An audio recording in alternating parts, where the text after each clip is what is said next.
Oh, Dr. Loftus. I don't know if he was going to be able to come. Oh, hi everyone. How's it going? Wait for Um, everyone to get their bearings straight. But welcome. We're going to be recording today's webinar. It'll be available for restream on our YouTube channel, which I'll link later. But um, for now, I just want to say welcome to everyone here today. We have a special webinar Oh, I this can't hear you. this month. Sure. And the second this month, and we wanted to cover the topic of AI If you Scribes. continue to talk. And so, and so, I'm very happy to first off welcome one of the people who first made these monthly peer discussions possible, Dr. Mark Massaro, who is one of the smartest people I know. That's overkill. I'm sorry. I'm sorry. It's just I can't help what's true. And so he's kind of been in every position in the veterinary industry. Yeah, he's had a taste of every aspect of being in the hospital and on the tech side. And so when he comes to me with ideas and tools that have kind of blown his mind and made his life easier, I listen.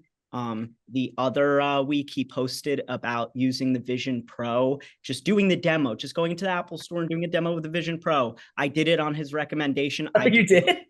I swear I did. Did it So blow your mind? what is it?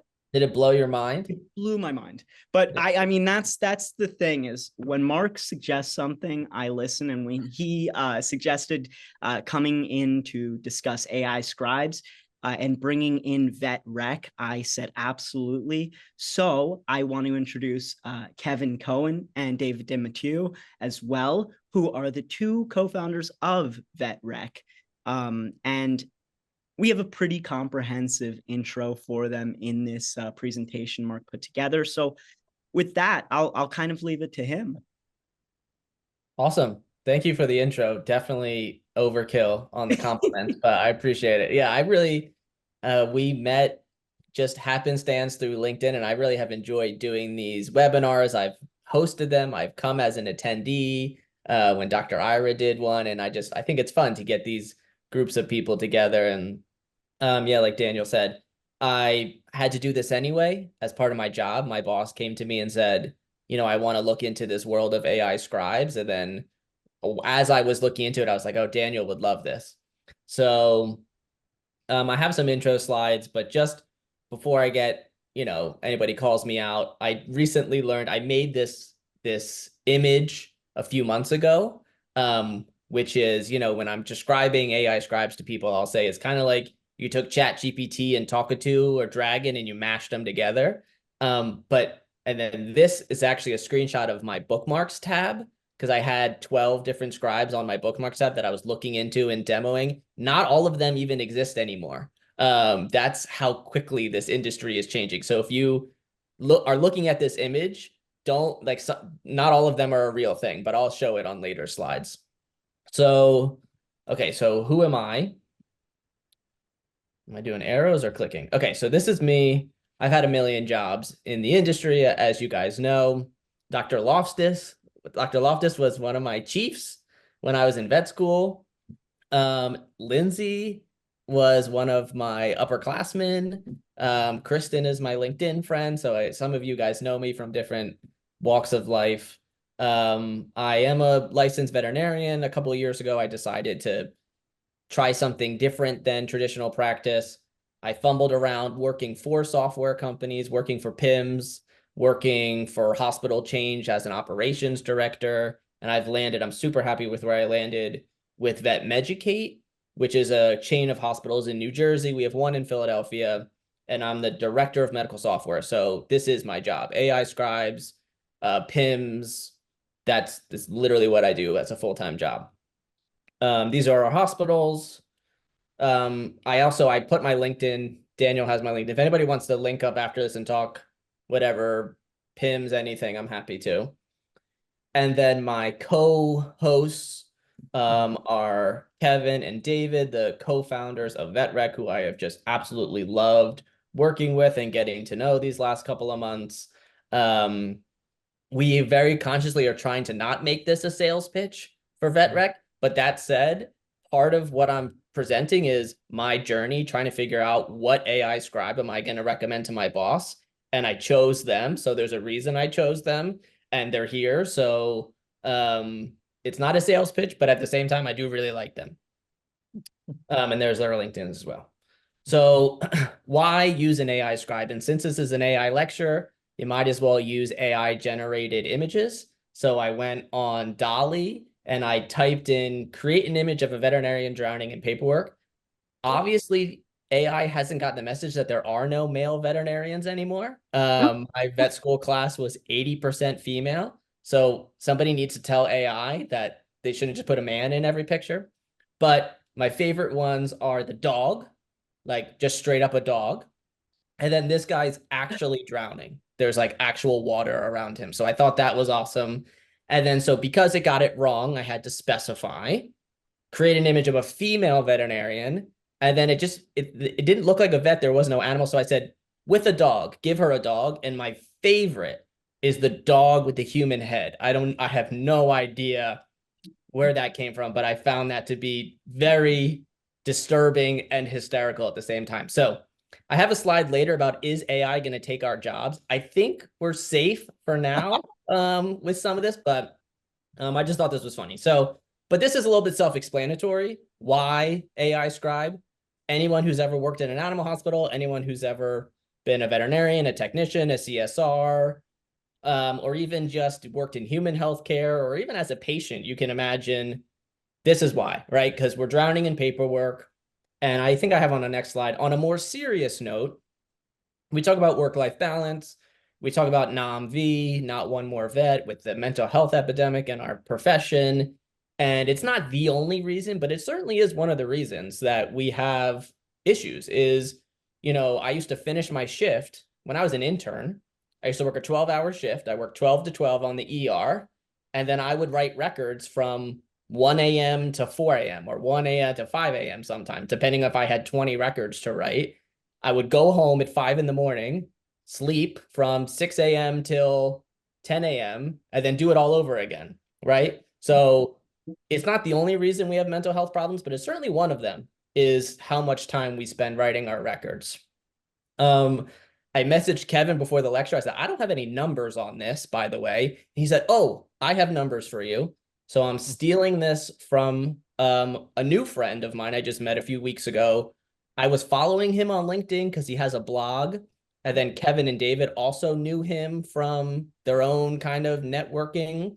This guy's name's Bill. He goes by Bill, but his name's Dr. Tancredi, who is out of Old Ridge Animal Hospital in Chadds Ford, which is actually near me. I'm going to go visit him one of these days.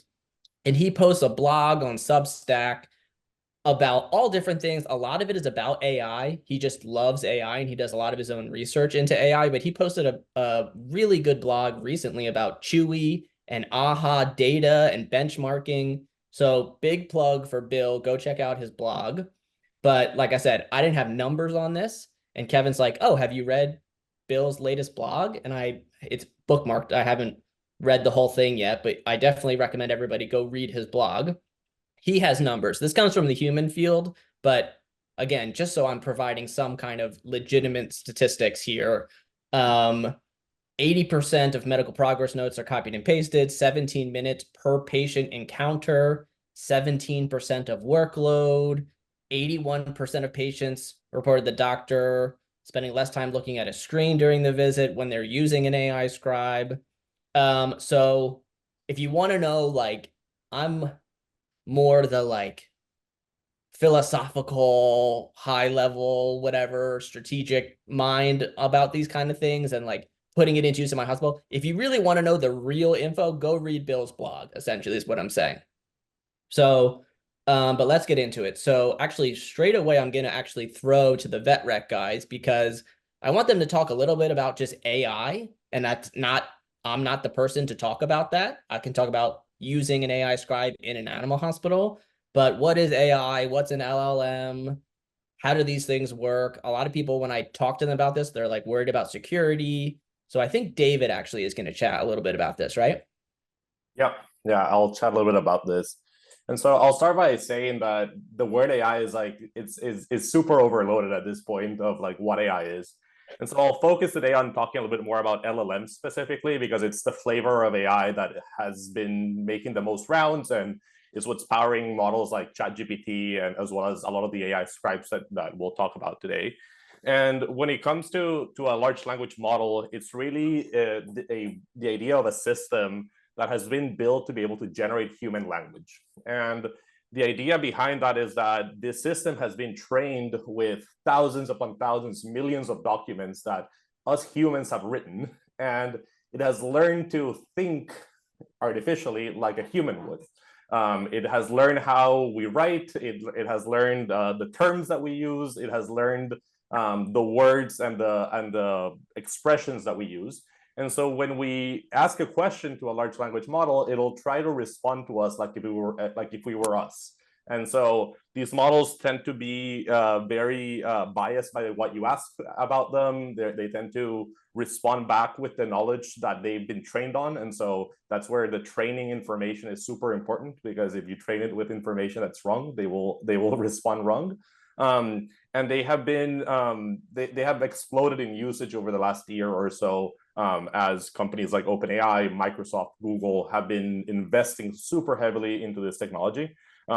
It's kind of interesting because a year and a half ago, this didn't really exist because the techniques are so new that they've been developed over the last year and a half. They've become possible to scale to the degree that we're using them today. And so it makes for an area that's moving at lightning speed right now. And if you follow at all the news, you might hear about OpenAI, you might hear about Google. Everyone's kind of running right now to try to release the latest model, the latest thing, and to be able to use it across different types of applications, Scribes being one of them. I'll talk a little bit about like the security concerns, because I think that that's an area that is of like really high interest for most groups, around how these large language models work and what are some of the security privacy concerns that are around. And so the first thing that I wanted to mention, and I briefly mentioned before, is kind of like some of the bias that these systems have. Like the first thing to think about is when we interact with large language models, they have been trained with a lot of data already, but their knowledge base is only as good as the data that they have. And so when we ask questions about things that might be too new that the model has not been trained on, it's likely that we're not going to get a really good answer to that.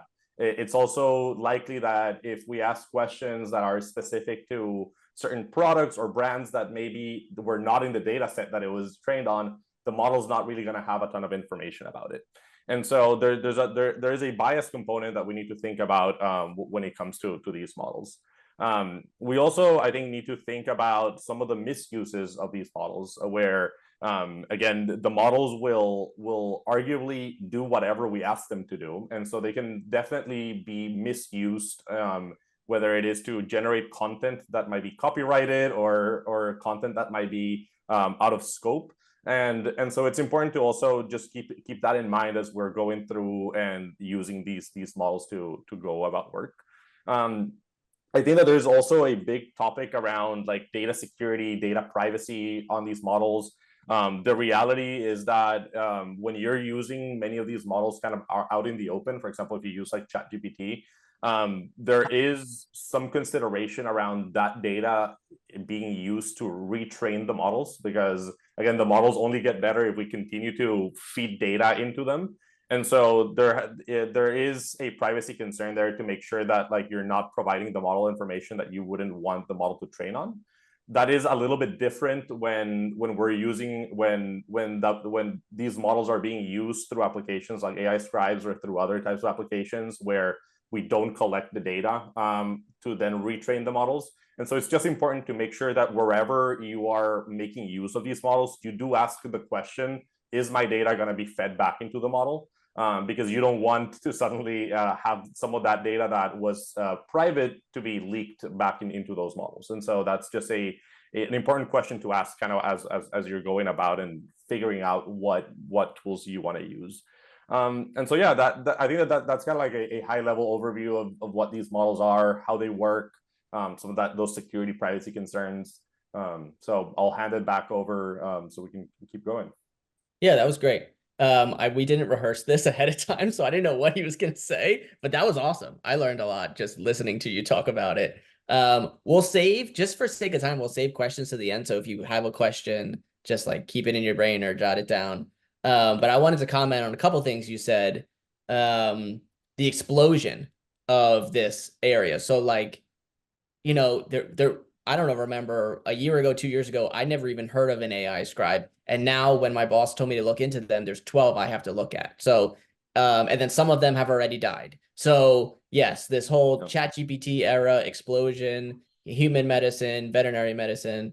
And then as far as the one thing I'll add to the safety concern thing, or security concern, because we literally just, Kevin, David, and I are on an email chain about this right now with one of my clinics, consent, right, from the owners. And so kind of a couple ways you can go about it. My hospitals, a lot of my hospitals have a general consent to treat. A lot of hospitals have that where you have like a social media release. You have if you write a really bad review about us, we have a right to respond, blah, blah, blah. Like people have that language anyway. So it's very easy to just sneak right into one of those consent forms. Like you will be recorded for training purposes or for note-taking purposes, blah, blah, blah. That's a way that a lot of hospitals are handling this per the VetRec guys and per the other scribes I've talked to.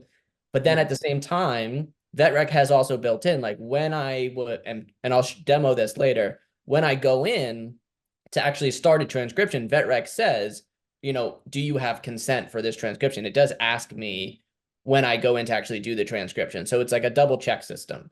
I have had people say no when I was setting this up at one of my hospitals. And if they say no, they say no. But again, if they sign the general consent to treat, like we have cameras in the rooms anyway, technically, I don't know that we have to ask every time, but you know, that can kind of be dealt with at a hospital level.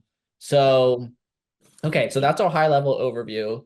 So what am I here for? I'm not an AI guy, but I just went through this. And this is something that, you know, they, like Daniel said, I posted about this on LinkedIn. I posted about it on Facebook, hence why a couple people are here. Because people are really interested in this, but it's like, where do I even start, right? I just said there's 12 of them to look at. You know, am I gonna have to demo 12 different companies and compare and contrast? And I don't have time for that. So I've already done this. So let me kind of take away some of that work for you, or at least give you my kind of tips and tricks for how I would go about this. And the first thing I would do is not even look at the AI scribes. I look at my PIMs. And I'll preface this by saying the AI scribes, some of them, I'm not lumping David and Kevin into this, don't agree with me on this, but I'll tell you why I feel this way. So what is a PIMS? Practice management system. It's got a million names. Cornerstone, EasyVet, VetSpire, Shepherd, Avamark. There's a ton of them out there now. But the main thing I'm concerned about when it comes to an AI scribe is how do they format their SOAP? A lot of these legacy PIMs, and I showed on the next slide, have it as like one big blank Word document. And a lot of them have it as some of the newer ones, the cloud-based ones, are more so breaking it up into separate sections. Why does that matter? So here's my little slide showing this. On the left, I have Cornerstone, which is like just a blank document. And then on the right, I have VetSpire, which has a separate subjective, objective assessment plan. But why do I care? Who cares? And then especially bonus points, blah said it doesn't matter, right? And I'm not putting words in their mouth. This is screenshot. These are screenshots from their websites. ScribeNote says, it doesn't matter. Well, sort of, read more here. ScribeNote does not have any direct integrations, but wait, before you leave, please read below. And they're justifying why they don't need integrations.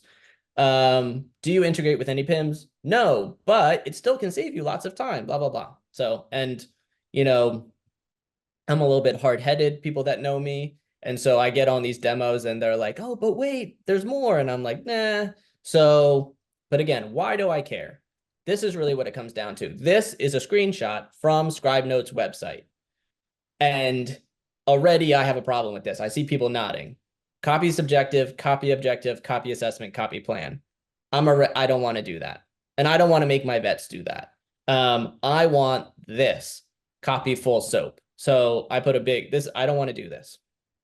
So I kind of preface this by saying, if you have one of those PIMs that the entire SOAP can be copy pasted in one document, then this probably doesn't really matter to you, and you have more options necessarily that I would say are good options for you. Just copy paste the entire SOAP. If you're like me and you use a PIMS like EasyVet or VetSpire, or even Pulse has them as separate sections now, that has separate sections, I would say to bring this up. I guess that would be my recommendation. When you get on these calls, when you do the demo, these scribes, bring this up. And when they push back and say, oh, no, it doesn't matter, you can copy paste 4 times, it's not a big deal, it's super quick and easy, I would push back and say, meh, I don't really want to copy paste 4 times. I'd really rather only do it once and kind of see what they say. So that's where I started. And because I use EasyVet, I got on these calls and I took my own advice and I said, this is what I asked everybody. Do you integrate with EasyVet? And I really quickly want to talk about this word, because this word is misused a lot. And I'm not, again, I'm a veterinarian that turned into a software guy, but I actually am not a technically trained computer guy. People think I am. So I'm giving you like a very basic overview of what this means. Kevin even said like, that's not really what it is, but good enough. But you'll see this word used a lot. And you'll also see companies use words to kind of get around saying the word. So instead of saying integrate, they'll say, are we compatible? Do we work well with? And so you're like, okay. So it reminded me of this meme from The Princess Bride. You keep using that word, I don't think it means what you think it means. So when we talk about an integration, like what are we actually talking about here? And this is where I'm not going to get too far into the weeds, but when a software company is talking about an integration, they're often talking about API access, or this is the, oh my God, programming interface, application programming interface. Is that right? I see people nodding. Okay, good. I thought this slide actually had the word written out that I was going to save myself, and I didn't. But essentially, this is what we talk about with endpoints, where one software company is trying to access the data or the endpoints of another software company. I was just on a demo with Otto, who has an integration with EasyVet, talking about if you want to schedule an appointment through Otto, that they can actually go in and schedule the appointment on EasyVet's calendar. That is only possible if you have a true API integration. Now, when I used to work for Instinct, we used to say it's opening the back door, and that's what Kevin said. That's not really what it is, but it's like opening the back door to another software company so they can access your data and they can actually affect things in your program. IDEX, this is recorded, and IDEX is not good about this. They are super stingy. Other companies aren't so stingy. VetSpire has an open API for anybody who wants to use it. IDEX is really, really stingy about who has access to their API. They have a website that they list people. If you're not on this list, you're not on this list. And if I try to get somebody on this list, like I send IDEX an email saying, hey, can you add VetRec to the list? They're like, hey, they can submit an application. And then like, I know companies that submitted an application 3 years ago and they're still waiting. So at first I was like, dang it, they're not going to give VetRec or ScribeNote or anybody API access because they never do. So what am I going to do about this? So I got back to what do I actually want? Is it that I want a true integration and do I want API access? Or is it that I just don't want to copy paste 4 times? And when we realized, again, this is through me demoing multiple programs and talking to people that are smarter than me, that's really what I didn't want. So, okay, now let's drill down. What do I want? I want to click once. I want to click once and the whole SOAP goes into EasyVet. And when I kind of described that problem to David and Kevin and to some of the other Scribes, they said, oh, we can do that with a Chrome extension. Okay, I don't know about Chrome extensions, but I was like, okay, I'm interested. So David and Kevin went away into their computer land, and they came back with this. And they said, Dr. Mark, I think we solved what you wanted. There's no actual soap here, but this is just, it's a really quick video just to show you what I mean. It's 19 seconds. So pretend soap, add to PIMS, one click, and then that part makes me so happy. The like little green boxes that shoot across the screen. That makes my heart so happy. That's what I wanted. I wanted the little green boxes to shoot across the screen with one click. So they sent me that a couple months ago, and I was like, yes, that's it. You've nailed it. That's exactly what I want. Let's do business type of thing. So, okay, so now what? What have we learned?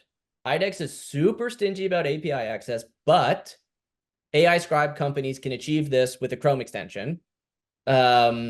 So now what do I do? How do I choose? I could go to VetRec and say, make me a Chrome extension. I could go to ScribeNote and ask them to make me a Chrome extension. Maybe they will, maybe they won't. So that's kind of my first bullet, but who is easy to work with? And again, this is not a VetRec sales pitch, but they have been so easy to work with. And they're not the only ones. I had a couple other companies in the running that were also, I was on Slack channels with them. I was emailing back and forth. They were building out a Chrome extension. They were building out templates for me. But some companies, and this is, I mean, something you guys I'm sure have experienced, sometimes the bigger the company is, the harder it is to get somebody on the phone listening to your direct request. EasyVet is like that, right? If I want EasyVet to do something, they're like, oh, submit a feature request and ask your hospital to vote on it. And I'm like, am I Carrie Underwood, like an American Idol? Like, what's going on here? As opposed to VetRec, when I'm like, hey, VetRec, can you kind of change this template a little bit and move this over here? It's done like later that day. Now, I'm not going to hold them to it when they have 1,000 hospitals on VetRec. I'm not going to say, hey, I want my feature requests attended to in the next 2 hours. But right now, as they're small, as they're nimble, they're super easy to work with. So for me, that was really important. And then quality. Everybody keeps asking me this question. My hospitals ask me this question. My friends that own animal hospitals, my friends that are veterinarians ask me this question. But Dr. Mark, doesn't ScribeNote, because it's one of the bigger ones, or ScribbleVet or whoever, aren't the notes better? Isn't the quality better? This is what I'll say about that. So a little bit about me. I bounced around a lot. One of the places I bounced around was Digitail. Digitail is really kind of at the forefront of this movement of bringing AI into veterinary medicine. They're integrating AI directly into their PIMS. So I came to this topic actually somewhat educated in that Digitail is building AI directly in their PIMS that is doing this, that is doing soaps. And I was part of the team that was training the AI. And when they first gave it to me to say, hey, Dr. Mark, can you play with this and tell us what you think? I didn't like it. I'll be completely honest. I didn't like it. I was like, nah, I'm not a fan. I don't like the soaps that it's generating. And they would say, well, why? What don't you like about the soaps? And I said, well, I don't like this. I don't like this. I don't like this. And they said, okay, can you write a soap for this patient? And we can compare it to the one that the AI was generating. And we can kind of, like David was talking about, retrain the AI. So this is actually one of those instances where we were feeding the data back into the AI. And it was like within a couple days, the AI started spitting out soaps that I liked. And that kind of was a light bulb moment for me. Anybody who's played with ChatGPT, you kind of get this sense. These things learn fast. So the idea that the quality of this company or that company is better today, to me, that's meaningless. And it's also quality to me, does it fit what you want, right? Because if you ask 10 veterinarians, if you show the same soap to 10 veterinarians, 3 will say they love it, 3 will say they hate it, and 3 will say, I don't really care, right? And then 1 will say it's whatever. Like, every veterinarian is going to disagree about the quality of the soap. So for me, it's who's easy to work with. Can they customize it to my needs? And rather than like the quality right now. So that's kind of, again, this is my opinion. People may disagree with me. And then, so then after that, of course, I have a boss who has a checkbook, and he's like, how much are you going to make me spend on this? So that's the other big question everybody asks me is, well, what about price? And for me, this came to like bang for your buck type of thing, because, you know, my boss is willing to spend more if the product is really good, but obviously he wants to spend as little as possible. So I have a couple slides about that. So these are, they're all over the place. And half of the websites, if you think back to that first screenshot I had of like all my bookmarks, half of them don't even list a price on the website. So there wasn't even a price I could show you. You know, they make you do a demo first, but these are the ones that are actually publicly listed. This is a really popular pricing model that I've seen, $250 per vet per month. Now, I can show, actually, do I have it on my other? Okay, here. So my hospitals have about 100 veterinarians. So for me to have a per vet per month pricing model is kind of hard, especially because we're constantly hiring. I have 4 new veterinarians that are getting onboarded right now. So a per vet pricing model didn't necessarily fit my needs. It might be good for you in your hospital, but for me, I didn't really love a per vet pricing model. And then, so here's some examples. And then there's some that are per user. And we'll talk about this later because, like, you know, where are we going from here? Maybe it's not just veterinarians that are using this. Maybe technicians are using this to record their vitals. Maybe CSRs are using it to record communications. So again, I really didn't love a per user or per veterinarian pricing model. And then I saw VetRec was per clinic or per hospital. And that was super attractive to me. Some of them are less expensive, like Vet Soap is per user, but it's relatively cheap. But again, they weren't really able to build me the Chrome extension that I wanted. So, you know, apples and oranges. But anyway, there you have this on the slides. You're free to investigate this yourselves, but at least I wanted to at least broach this topic. So they won, right? So Big Star, you know, yay, VetRec, we love VetRec. But I think I have a screenshot of, so like, again, I was going back and forth between Kevin and my boss was saying, well, which one's the cheapest? And I'm like, yeah, but it's not about who's the cheapest. But so anyway, so I'm messaging back and forth with Kevin, and Kevin is saying, which I actually love that he said this. We don't want pricing to be the reason you choose us. And I thought that was really clever because he could have just been like, yay, I made the sale, move on. But he was like, no, I don't want you to choose us just because we're cheaper than other companies. I want you to choose us because relationships matter. Customer support matters. That's why I screenshotted his LinkedIn message, because I love this message. I love the meaning behind this. And expertise. You know, these guys have 7+ years in the Microsoft, working for Microsoft, building AI products. So again, this is something my advice to you when you're looking at these companies, you know, who are they? Where did they come from? And then the support level. Like, I can send these guys a message and they're going to get back to me within a day or two. To me, that's super, super important. And then I do have a correction already. This LinkedIn message is from like 2 months ago. And now I think Kevin told me you're over 300, right? Okay. So it's not only price, right? And so I want to point out a couple things that they do that some of the other scribes don't do that I thought was really interesting. So this is their little feature slide, but these 2 areas are 2 areas I want to focus on. So custom templates, and I'm sure you guys have experienced this with PIMS and other programs. They say, oh, we do custom templates. All you have to do is send us your soap template and we'll make it for you, which is like not bad, but I'm the kind of guy, I like to get into the program and dig in, and I like to do things myself. So VetRec actually has a platform where you can build your own templates. So that was really, really important to me. Really nice feature that I didn't see on some of the other programs. And then discharge notes. I don't know if I did any demos that actually had discharge notes as part of it.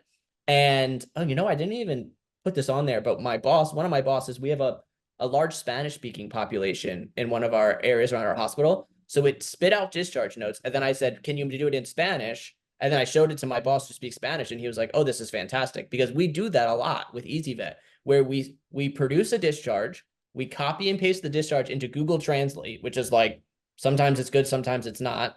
And then we copy and paste it back into EasyVet and we send it to the owner and we cross our fingers that it makes sense for them.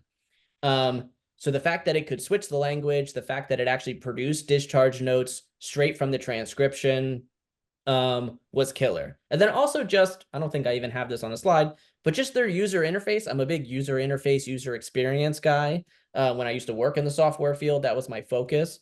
And I just love their user interface, user experience, very easy to use.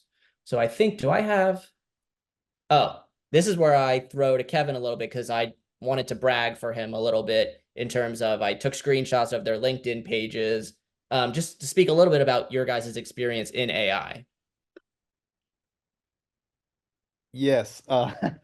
So thank you for all this, Dr. Mark. And you did a great summary at the end of the Vetrix features and whatnot.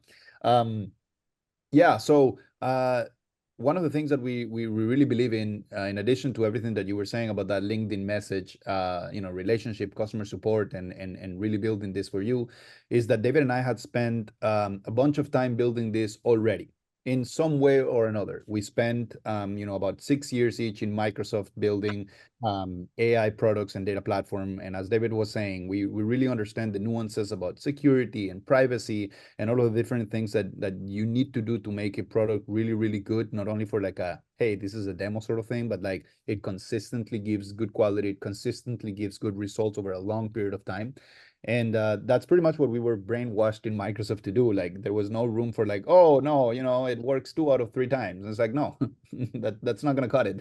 It has to work every time. And so we were sort of being brainwashed into this in a good way, to really make sure that we can deliver this product to the highest quality and to the highest standards. And with the AI specific, as Dr. Mark was saying, we spent all this time in Microsoft building this, and we also spent time building other products, that never came out to the light, if you will, but we actually learned a ton from the inner, deeper developer side of things about how to build with the large language models technology that David was mentioning.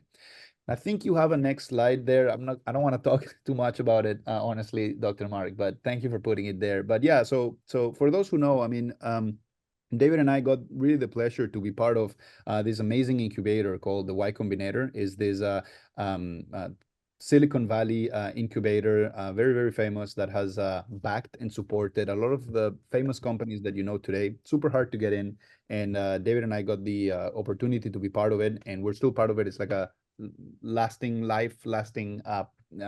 mentorship and support program that they give you.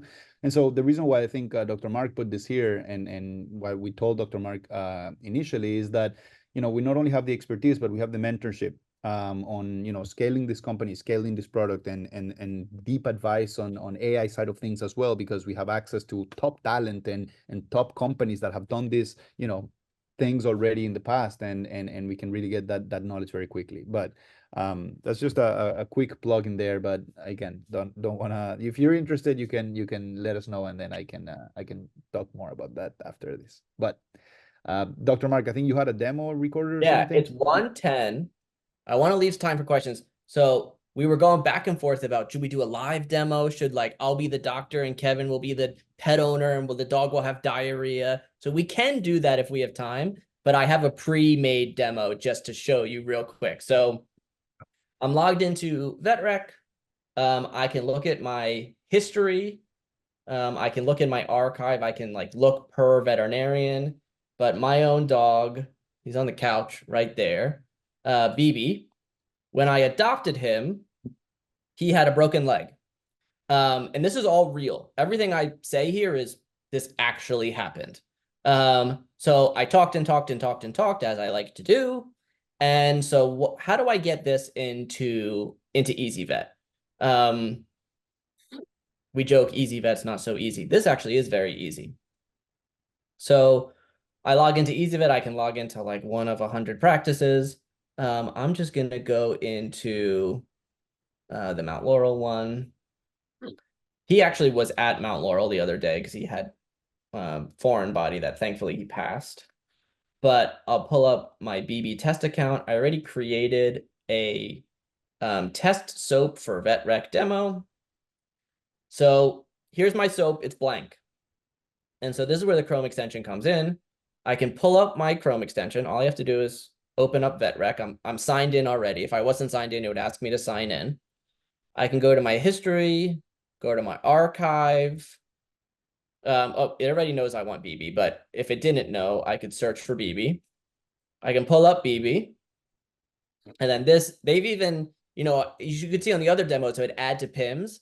And they've even taken it the next step and said add to EasyVet. They make it even easier for my teams. I click one button.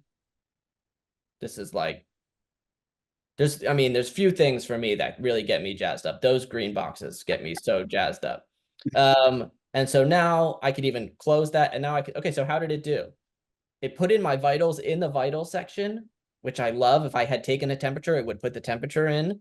And this is kind of one of the things I was working with them on. So like when it doesn't have to be this. Everybody says, well, what if I don't write my soaps that way?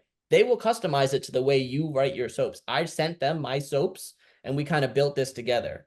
So BB is a stray male intact pit bull presented for significant toe touching lameness on the right forelimb. He had possible trauma from street life. You could tell this is me talking. It puts in my full physical exam. This was something I had gone back and forth about certain scribes about. I'm a stickler about my physical exam. I want body sections. And then my assessment, it actually has a problem list with differentials, which is another thing I'm a stickler about. David and I went back and forth about, why don't we diagnose animals in our medical records with things? It's because half the time we don't get a diagnosis, right? We have a problem list, and we have differentials. We don't often get a definitive diagnosis a lot of times. So old non-healed fracture, osteomyelitis, it's spelled osteomyelitis right. Non-displaced, like just again, to me, super, super impressive. And then my plan. Again, when I'm reading through my records, I skip the history, right? I'm skipping right to the assessment and the plan. What did I do? I did radiographs, we did a flea bath, we did clindamycin. And you guys saw, right? Like I spoke for like 3 minutes. I clicked one button and my soap is done. Now, if I want to go and double click on this and edit it, I can, but you can imagine how much time this is going to save you. So I have like 2 more slides and then we'll open up for questions. And then maybe we can do a little live demo if people want. Is AI going to steal our jobs? Maybe. I don't know. You walk into, what is this? Not Burger King. It's like a fake Burger King. And there's no human anymore.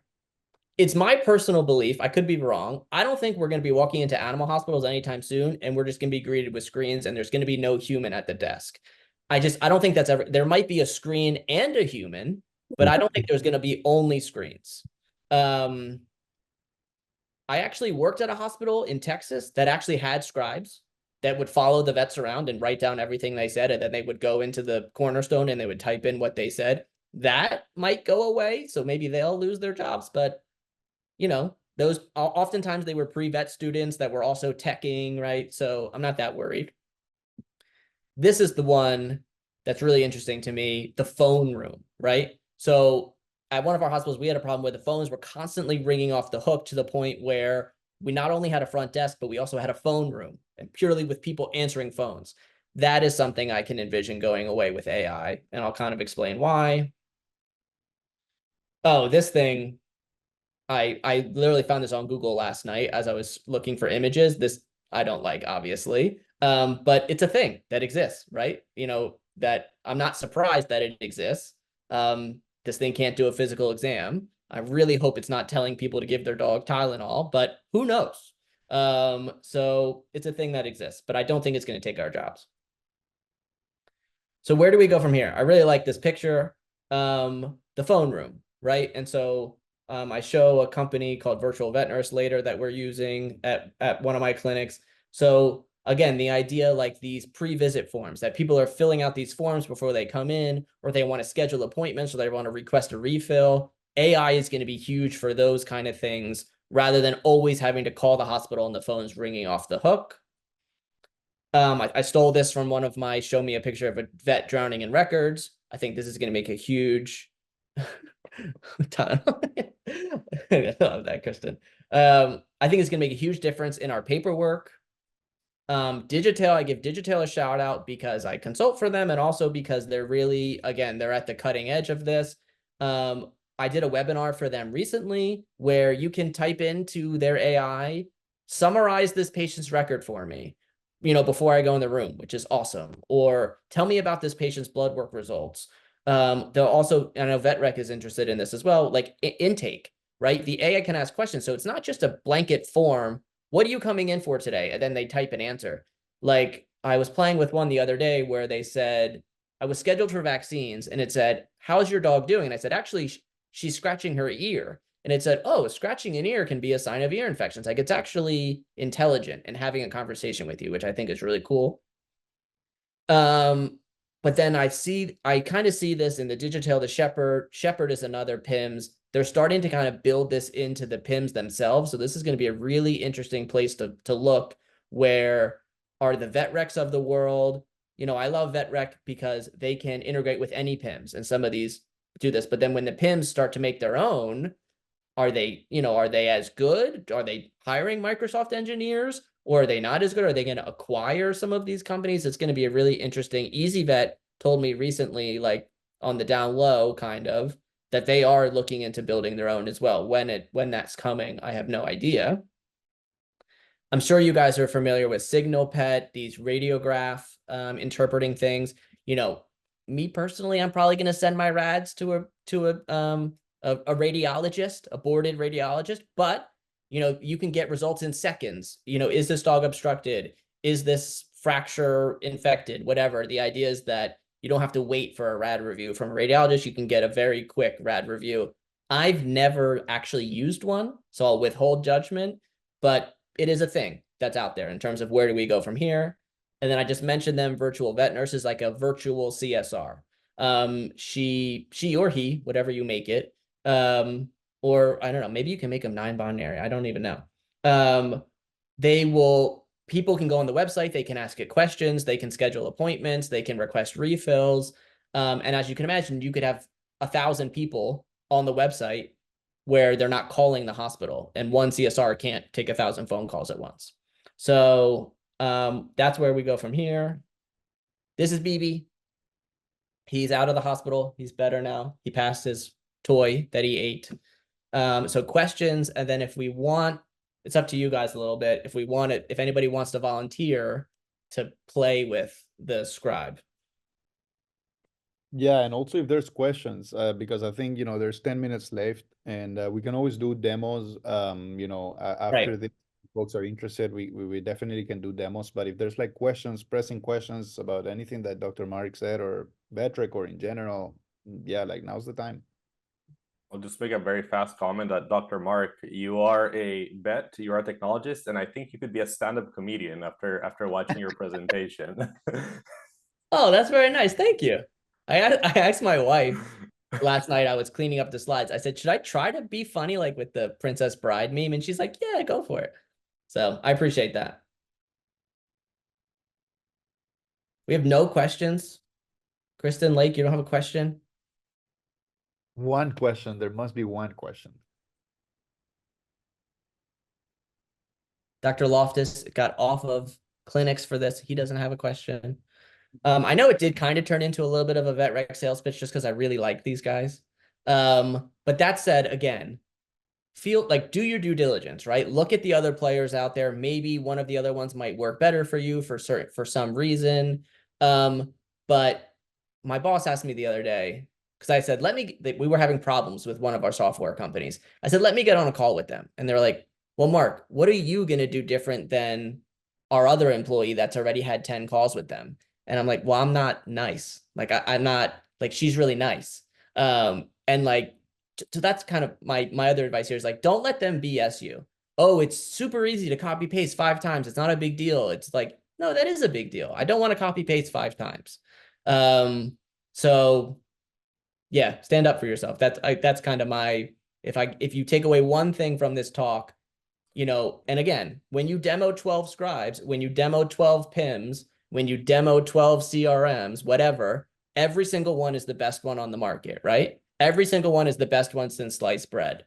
They can't all be the best. That not everybody has the world's most famous coffee. So, ask hard questions and really, figure out how accessible they are, right? If you have a problem, I mean, these vet rec guys, they were like, we'll fly out. They live in Seattle. They're like, we'll fly to New Jersey and we'll meet you and we'll come to your hospital. I was like, all right, like save the plane tickets. I can implement this myself at the hospitals and you guys can fly out later. But yeah, that accessibility factor is huge. So nobody has any questions. Does anybody want to demo it live in the next 9 minutes, or should me and Kevin do one for fun? I was also gonna say, I think it would be also cool to maybe show some of the template customization stuff, because I think you showed like the general, like the note taking path, but I think it would be cool to show this just because it is that's a great idea. We did talk a little bit about this, and this is something that's unique to vet rec, right? Not everybody has this. So template name, Dr. Mark's soap. This is something, and again, like I'm a crazy person, right? And so they actually let me have input here about how they built this and what it looks like. And that also is super rewarding. So there's pre-built sections, subjective, pace, and history. I can just drag and drop this in here. I already have a subjective, but chief complaint is a paragraph. It could be a list. It could be a number. I could have default normals. So like whatever, you could have in the history, you could have a section that talks about diet. David, I don't know I'm the best person to demo this because I haven't really, I haven't actually, because you guys hold my hand so much and you do things for me. Do you want to share your screen and actually demo some of this? Sure, I can do that real quick. Let me. Just because, like I said, I'm gonna make it look more difficult than it is to use. Sounds good. Yeah.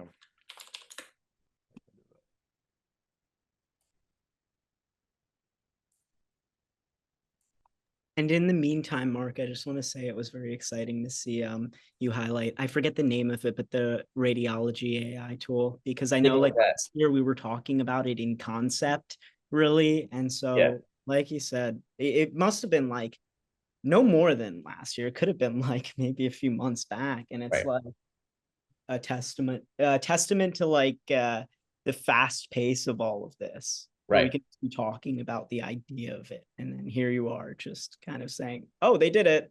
Yeah. All right, go ahead, David. Show me how to make a. Yeah, so I'll showcase a couple things. So we'll do Dr. Mark's soap. So we have the concept of sections that you can build. We can add entries, for example, like Dr. Mark was saying. I could say like, hey, I like to have a diet on the subjective. I could come down here into our physical exam, and for example, I might want like ears and eyes together as like EMT, and like I want to get rid of nasal and oral, and I'll just have a single section. I could do it that way if that's what you prefer. You can change the defaults. You can change whether we give things as lists, paragraphs, etc. And what's cool is like as you're building, we can show you kind of a preview of what it's going to look like. So you can like that's my favorite part. You can see it kind of like in action as you're making changes.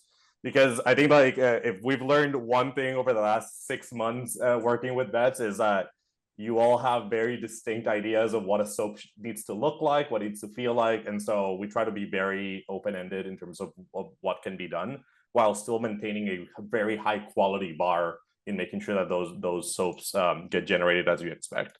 And so the kind of like the world is your oyster kind of thing here, where whatever you want is possible. This has been, I think, particularly useful as we've been working with more and more like specialists, for example, that have very distinct soaps for each specialty. We have also doctors that have used our system to also build templates that are not necessarily for consults, but for other functions in their jobs. So for example, we have ERs that do their rounds every morning using VetRec. So they have built a rounds template that has like a list of patients basically, and for each patient, a summary of what went on, the follow-ups, the monitoring, etc. and they'll get together every morning, and as a group, they'll just kind of chat. They'll do a natural language conversation between themselves of what went on last night, and the rounds notes will get generated immediately so they can go ahead on their day. That's amazing. Yeah, so we've seen some really cool uses of kind of like our open-ended system here to do that. Something I'll just highlight as well is that we also know that you might already have a template that you've been working on for the last 10 plus years, and you do not want to like have to start from scratch. And so we also allow you to kind of paste in either the template that you have or even a set of notes. Like if you have a set of notes that you thought were really good and that you would want us to kind of use as a starting point for VetRec, we allow you to just kind of paste that in, and we will like automatically pre-generate things for you into those boxes. So yeah, that's just like a very quick overview of our templating system. Yeah. Something I forgot to mention in the where are we going next. This is something I've talked to you guys about. I've talked to multiple companies about, part of the idea is that we get people off the phones, right? We don't want the phones ringing off the hook, but I'm one of those people. There's always going to be people that want to talk to a human. And every animal hospital that I have ever worked for or have friends that work for have the same problem about actually logging our communications. A lot of times we answer the phone, we have a conversation, we hang up the phone, and then we go place a catheter. We don't actually log that conversation. So that is a potential huge area of opportunity for AI where it's listening to our conversations, it's logging them, it writes a summary of what was talked about or even the exact transcript, and then it logs it in the communication tab. As you can imagine, this is VetRec putting things into my exam tab in EasyVet, but it could just as easily put things in the communications tab. So I think that's a potential next step that's going to be really cool. Yeah, like and that's actually a use case that today we have doctors using VetRec for. Like, again, like I can generate like a simple template that's like callback, and it allows you to have like a call summary, log the information that was discussed, any next steps that were discussed, any prescriptions, etc. And you can use the system kind of in that same way where you just record kind of one side of the conversation and log at least the notes out of what you're telling the patient and what the patient's saying back. And so that is definitely a use case that we've also seen pretty. One more thing, because this has come up. It's 128. A lot of people have been asking me, well, okay, so how does this actually work? Do I bring my phone in? Some people were like, we can bring the iPad, the hospital iPad in.